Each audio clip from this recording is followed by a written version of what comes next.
Pertama, saya rasa gembira hari ini kerana kita telah selesai mengadakan konvensyen Perikatan Nasional yang pertama kali diadakan pada hari ini.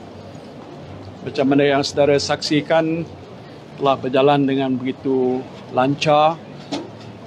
Wakil-wakil daripada pimpinan tertinggi negeri, pemuda, wanita telah menyuarakan pandangan dan pendapat mereka yang cukup baik, dan semuanya tadi telah pun kita rumuskan dalam 15 resolusi yang telah pun dibentangkan oleh Yang Berhormat Datuk Hamzah Zainuddin Susagong Perikatan Nasional dan pengurusi konvensyen pada hari ini.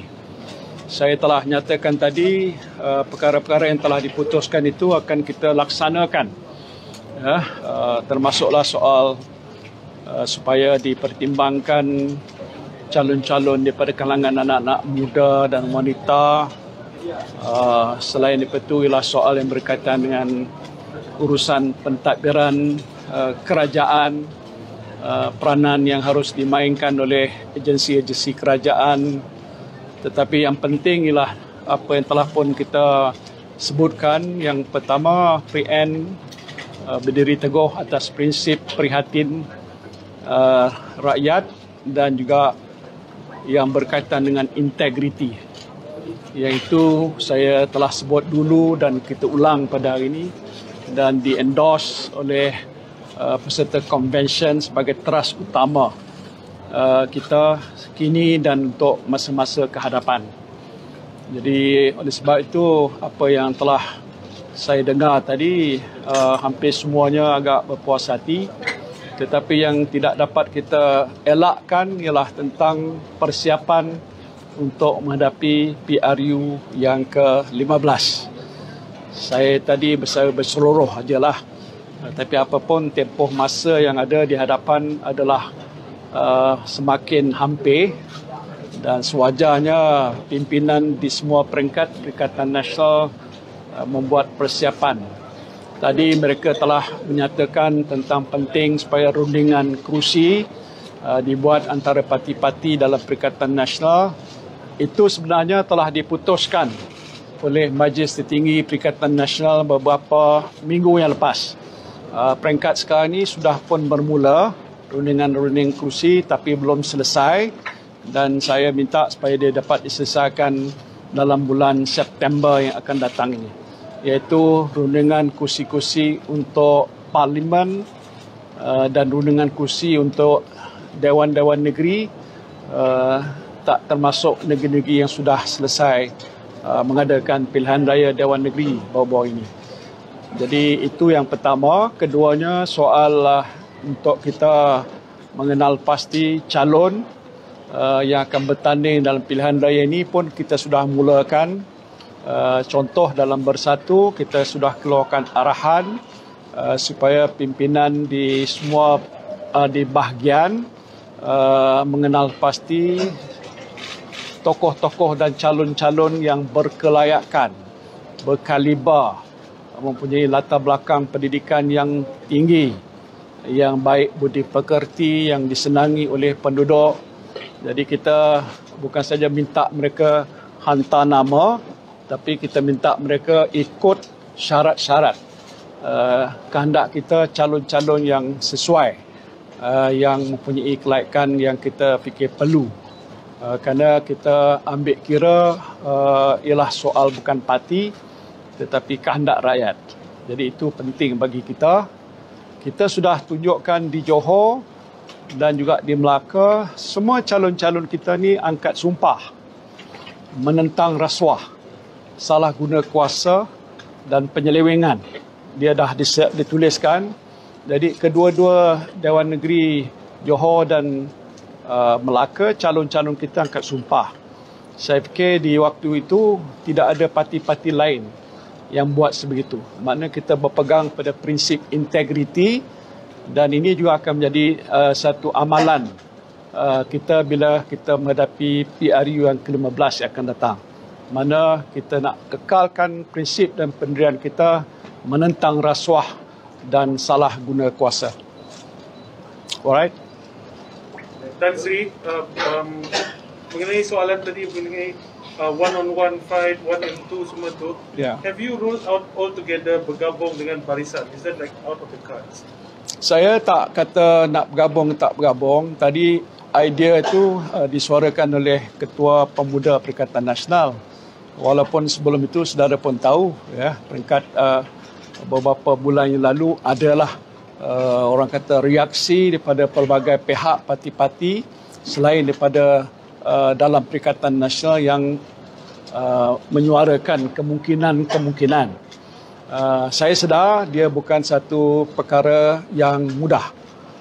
Tetapi kalau itulah menjadi formula untuk kita mengalahkan Barisan Nasional, apakah ada cara yang boleh kita compromise? Bukan dari segi prinsip, tapi dari segi amalan dan sebagainya. Yang ini mungkin perlu kita halusi, tetapi tidak mungkin boleh berlaku hanya kalau satu pihak saja bersedia dan pihak lain tidak bersedia. So ini kita akan orang kata tengoklah apa yang akan berlaku di tempoh-tempoh yang mendatang ini. Tapi tak berdasarkan Melaka dan juga Johor, paling obvious bahawa 1 lawan 1 itu adalah mustahil. Jadi akan menjadi perpecahan. Ya, kalau tidak boleh begitu, maka kita juga menerima hakikat. Kita akan bertanding atas kekuatan kita lah. Kalau orang kata Perikatan Nasional, kita ada gabungan 5 parti. Ya, tadi kita dah menunjukkan kesatuan dan perpaduan kita. Nampak ada semangat yang cukup baik. Jentera kita mungkin perlu kita perkukuhkan lagi dan macam-macam perkara.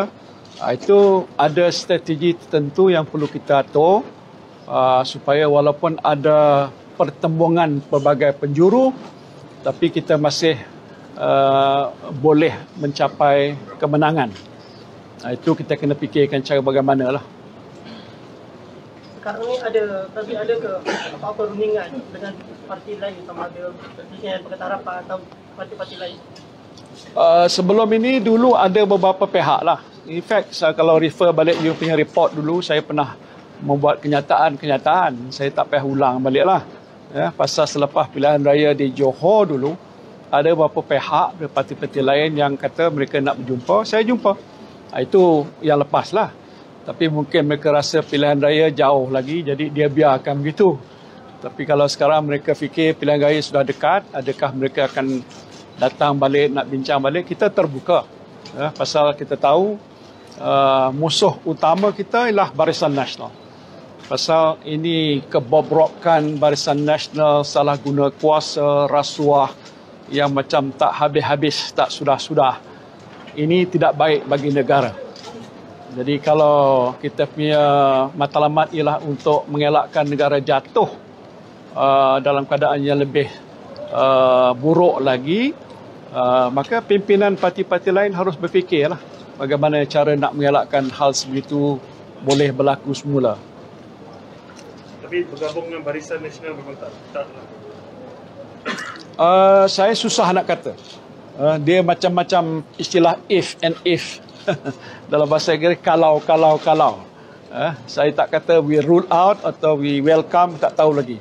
Pasal dalam keadaan yang tidak begitu menentu, situasi yang dinamik, pergolakan dan perpecahan berlaku dalam UMNO dan sebagainya itu, saya tak nak sebutkan.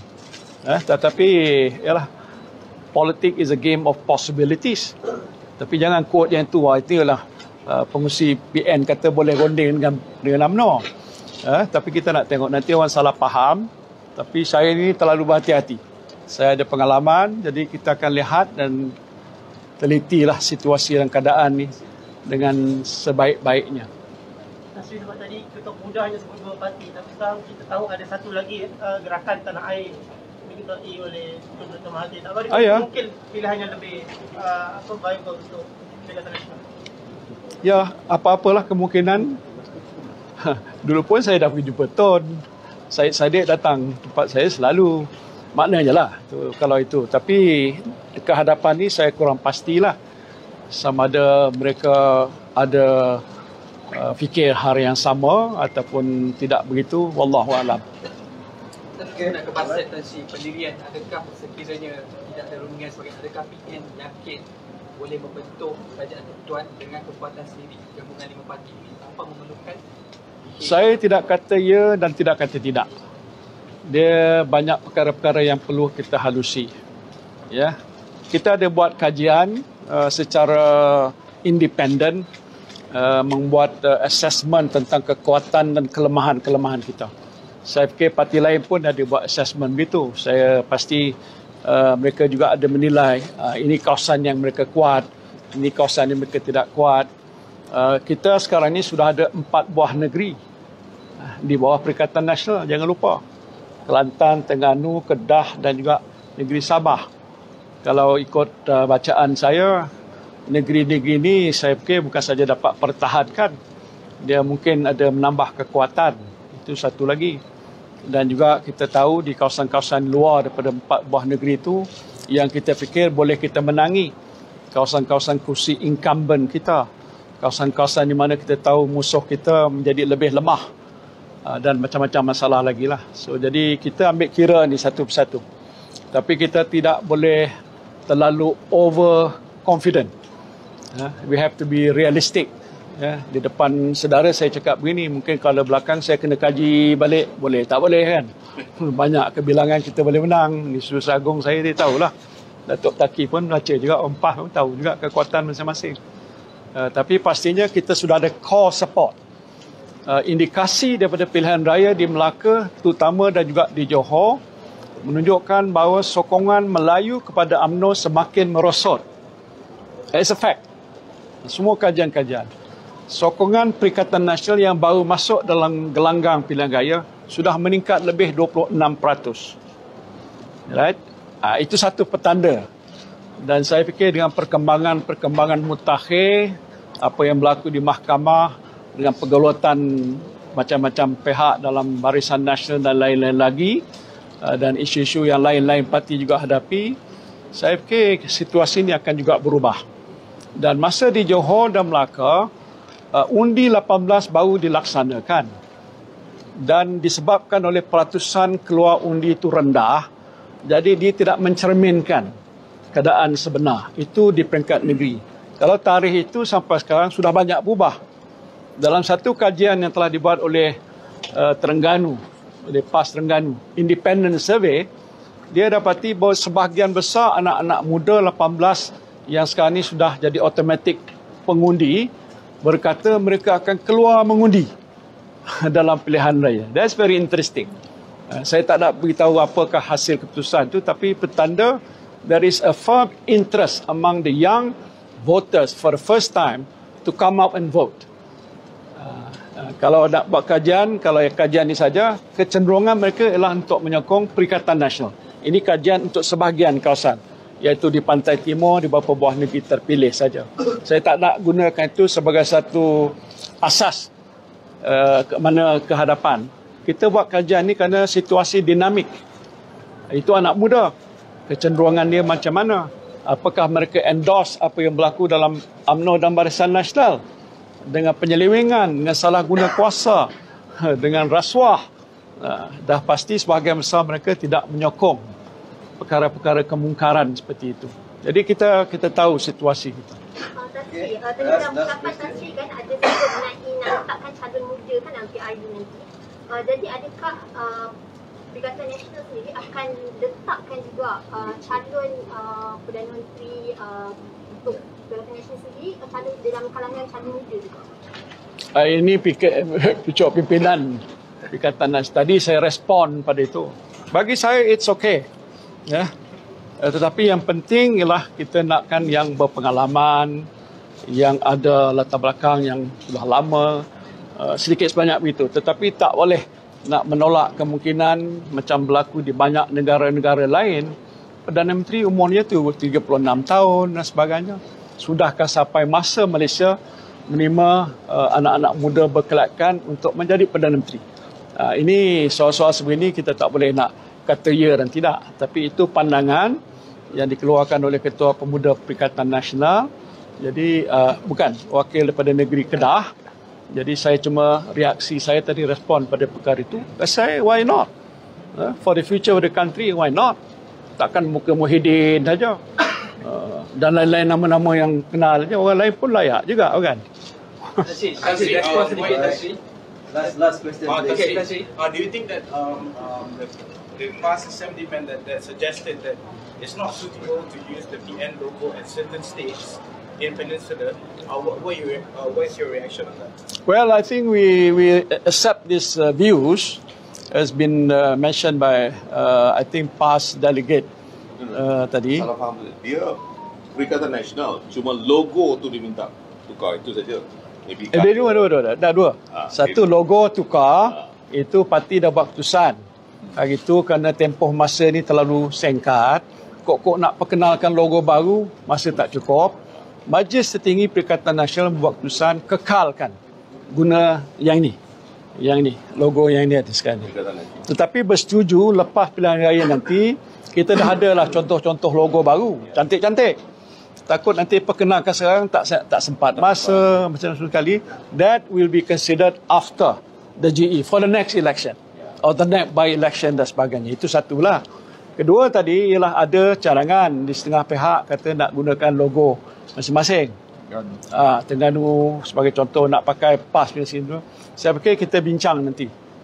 Kita dah bincang juga dulu. Saya tak nak sebutkan sini apa keputusan. Tapi kalau ada perkara itu, nanti kita nak dapatkan mengesahkan bagaimana situasi yang terbaik. Saya fikir, saya punya pandangan ialah kita gunakan satu logo saja.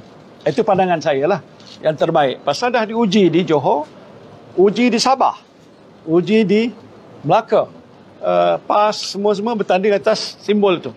Tak ada orang kata dia tak kenal. Pasal hanya Perikatan Nasional saja bila disediakan kertas undi sebut Perikatan Nasional dan kertas undi. Parti-parti lain simbol saja. Semua boleh baca. In Sabah, we just introduced 2 weeks before election and we won the state. Nak kata orang Sabah tak pandai baca, tidak juga. Nak kata dia baru orang tak kenal, tidak juga. Pasal saya fikir ada sesuatu agak yang istimewa dalam Perikatan Nasional. Tapi anyway, perkara ini kita akan bincang di peringkat Majlis Tertinggi Perikatan Nasional nanti. Tasri minta respon ringkas Tasri. Kenyataan daripada Presiden Pengurusi BIN, saya dan Datuk Seri Najib tidak pernah meminta kerajaan campuri urusan mahkamah. Siapa? Saya, Datuk Seri Zahid, mengatakan dalam taklimat hari ini, saya dan Datuk Seri Najib tidak pernah meminta kerajaan OPM campuri urusan mahkamah. Respon. Tak payah saya respon lah. Dia cakap itu.